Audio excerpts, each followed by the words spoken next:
আসসালামু আলাইকুম। গণজাগরণ কণ্ঠ টিভি পক্ষ থেকে সবাইকে স্বাগতম। আপনাদের সাথে আছি আমি মোসশুভ। এই সেই বহুল আলোচিত আশা আক্তার যার সংসার করে তার ঘরে চুরির ঘটনা ঘটিয়েছে বলে অভিযোগ উঠেছে।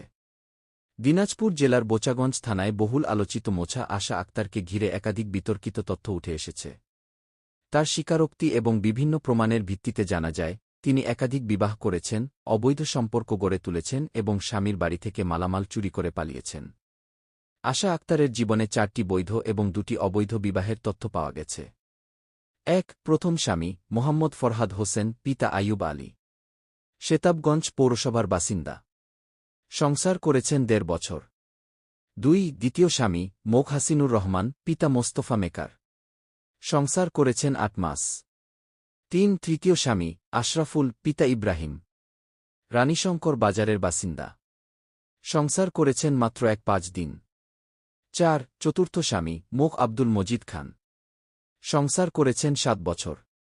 আশা আক্তার 5টি কন্যা সন্তানের জননী। প্রথম স্বামীর ঘরে 1টি, চতুর্থ স্বামীর ঘরে 3টি এবং 1টি অবৈধ সন্তানের তথ্য পাওয়া গেছে। এছাড়া 1টি সন্তান গর্ভপাত করা হয়েছে বলে অভিযোগ উঠেছে। আশা আক্তারের বিরুদ্ধে বিভিন্ন সময়ে একাধিক অভিযোগ উঠেছে।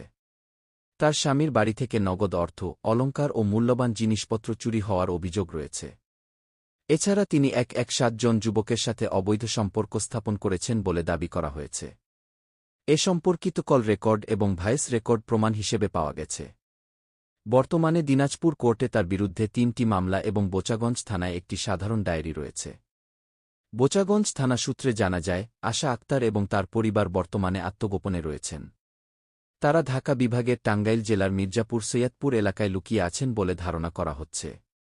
বোচাগঞ্জ থানার পক্ষ থেকে জানানো হয়েছে, তাদের খুঁজে পেলে নিকটতম পুলিশ ফাঁড়ি বা থানায় যোগাযোগ করার অনুরোধ করা হয়েছে।